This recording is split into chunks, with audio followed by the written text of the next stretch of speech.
Hi guys, welcome back to my channel Lush Foliage. In today's video we are going to be talking about a very beautiful plant called as the Maranta. I will put the entire name on the screen because it's very difficult to pronounce the name of this plant. Now this plant is also called as the Calathea because Marantas, Calatheas, Stormantes all belong to the family of Marantaceae. Now remember, as I've said this earlier, this is not a very beginner friendly plant, but there are certain plants from the family of Marantaceae will be easy for a lot of beginners, but provided you give the basic care requirements. Now this plant is fairly easy for a lot of beginners, but you have to ensure that you're giving the right conditions, what we are going to be talking in this video. Now before that, because this plant belongs to the Brazilian rainforest, it's native to the Brazilian rainforest, it tends to grow on the forest floor and hence it likes a lot of humidity. Now my place is little dry, so I use a small little hotel container. I fill it 1/4 with water and I keep the pot on it. Ensure that the pot is not touching the water. The soil should not get completely wet. The soil should not be wet at all given point of time. Otherwise the plant will get rotted. So the water has to only be 1/4 to give that extra boost of humidity. You can even surround it with other plants to increase the humidity level. Now talking about the soil mix, it prefers a very loose, porous, well-draining soil mix. I tend to use the same soil mix, which is a mix of coco peat, garden soil, sand and perlite. Perlite will make the soil mix airy. Sand will make the soil mix well-draining. The garden soil is going to give the basic nutrients and the minerals, and coco peat will maintain the slight moisture in the soil.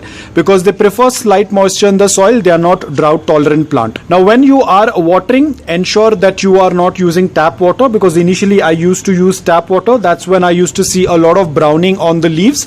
Ever since I stopped using the tap water, the plant is doing much more better. Now what I usually tend to do is I have the pond water, which usually I tend to clear the pond water probably once in 2 days or 3 days. I do a 25 or 50% water change. Whatever water I collect, I give it to all of my Calatheas and they do quite well. So this is the entire process how I tend to use the pond water. Now how do we water this plant? I have filled in the pond water. I will just take the water and put it onto the soil like this. Ensure that you do not drop the water on the leaves. You only have to water the soil. Now I'm not watering it completely because you have to water until the water starts passing through the drain hole. I have just watered it yesterday, so I won't be watering it again. While you're watering it, ensure that you're not keeping the cup beneath. Let all the excess water flow out and then you can again keep it in that 1/4 of water.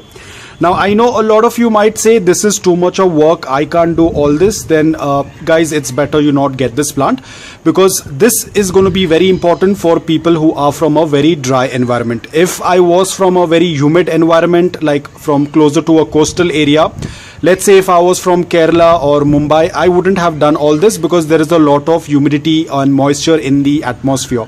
In my city, the humidity is very less, so I have to do all of these efforts. Now always remember guys, if you cannot do all this, then it's best not to get a plant. I have seen a lot of people get the plant and after that they start asking for the care tips. Now imagine if you had purchased this plant and later on you get to know you have to do all this and you are from a dry environment. I don't think you will be able to give that much of time. So always do research before you buy a plant. If you are not able to give that 100% care, it's better not to buy that particular plant. Now because I love this variety so much, that's why I put in 100% of efforts in growing this plant. If I treat this plant like any other plant, within 2 or 3 days, trust me, this plant will start to have issues. All the leaves will start to close inwards and it will look terrible. Now because I love this plant a lot, in fact all of the varieties of Calatheas, they are not meant to be in my environment, but because I'm giving this much of efforts, the plant is also rewarding me back with new growth. So if you're not able to give all of these conditions and if you're from a dry environment, it's better not to get this plant because you will have to give and you will have to put in a lot of efforts. Now talking about the most important thing, the light requirement. Now guys, unlike other Calatheas and Stormantes, most of them have a darker underside. Now this one, as you can see, it has a very green underside. All of the leaves are green underside, which means that this plant will do well in indirect bright light or indirect medium bright light or a bright spot. Do not keep this plant in less light or in low light. The plant will not do quite well. In couple of days, it will start to drop the leaves if it doesn't get a good amount of light.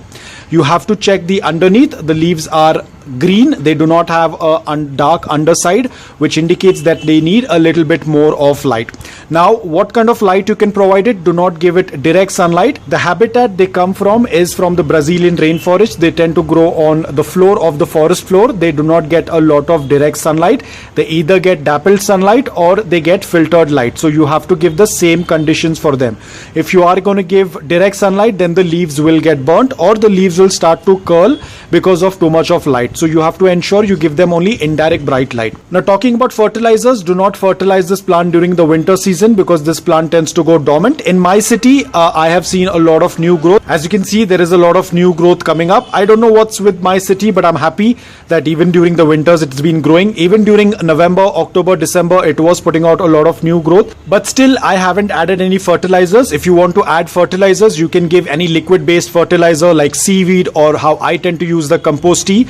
You can use that. You can even use the regular fertilizers that you use, maybe compost or vermicompost. You can do that during the growing season, which is the summers. During winters, avoid adding any fertilizers. Now, talking about propagation, it's very easy to propagate this plant via rhizomes, or you can do root division. As you can see over here, I already have 2 plants. I have to only separate them along with the roots by root division, and then I'm going to have a separate plant. But I won't be doing any propagation right now, probably in some other video, because I want this pot to get very bushy. Now, talking about temperature and humidity, it prefers a slightly warmer environment. That's why it tends to get into its growing period during the summers. But winters, they tend to go dormant because they do not like a lot of cold.